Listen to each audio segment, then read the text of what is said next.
She's also exhibited feistiness in all sorts of other ways. She was quite recently, last winter, she was standing outside Dunn's stores in, what's that called? It's Georgia Street, yeah. And this well-dressed gentleman started talking to her, and in her innocence, she thought he was just being nice.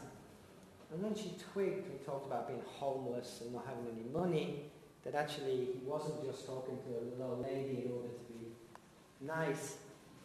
So she said to him, "So you're homeless?" And he says, "Yeah." He says, "Does that mean you're probably jobless as well?" He said, "Yeah." He says, "Well, if you put as much energy into finding a job instead of annoying old people, you could solve both of those problems at once." And in the hospital, for feistiness, the official lights out in the hospital is 9 o'clock. In the ward that my mum was in, the official lights out was when Sally decided she wanted to go to bed, because the staff came to the conclusion there wasn't any point in trying and put lights out. And she said to the staff on one side, "Look, just because you're on a night shift and want to sleep doesn't mean that we want to sleep. You know, so we want to stay up and talk." Okay. Just want to mention something about music. The piece that we played earlier, my mother played on the BBC, and it means a lot to members of the family. The piece we're going to walk out to was the favourite song of my grandfather, who attended practically every English FA Cup final.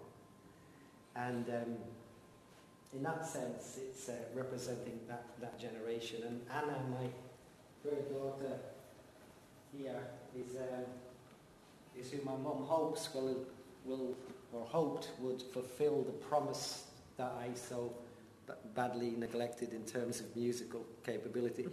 Every time she wanted me to play music, she told me in Belfast I was doing keepy uppies with the potatoes in the shop and stuff, so I wasn't inclined to be that way. Now, I just want to talk to you about her last day.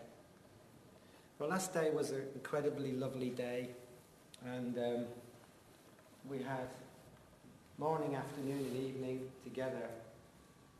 We talked about everything. We talked about many of the people sitting in here. She was worried. She had worries. She was worried about Ruth's hand. Ruth broke her hand on the way back from visiting her, and she was worried about that. And her feistiness came in again, because I said, "I'm going to get some flowers arranged tomorrow." And she said, "Flowers? I don't want any flowers." She didn't realise it was what. So she gave me a hard time. Eventually, when she realised it was for Ruth, she was really, really happy about Ruth getting the flowers. She was worried about Geraldine's exam. And in terms of my own kids, we spent a lot of time talking about them. She was worried. For Jenny, she had two thoughts. One, hey, you went to that university, and Jenny's going to the same university, that would be great. But then she was worried. She was worried that, Jenny is about the same age as me when I went to the university now. Would she be all right? Would she be concerned about how would she look at balance Ella and whatever? So that's what she was thinking about in terms of Jenny. And she always thought it was a remarkable coincidence that Jenny named her lovely daughter Ella Rose, and her own mother, who died when she was only 5. My mother was only 5. Her name was Rose as well. For Amy, she was concerned about Amy having to change course at university, and would she like the new course, and that's what she was worried about. For Michael, she was talking about Michael in different ways. One, she found it remarkable that on a holiday with his girlfriend, he would go and see her. She remembered what I was like when I was his age, and she thought Michael was an improvement in that respect. But she was also proud of him because of what he'd done this summer in Coca-Cola. So she was proud of him and also remembering him visiting her.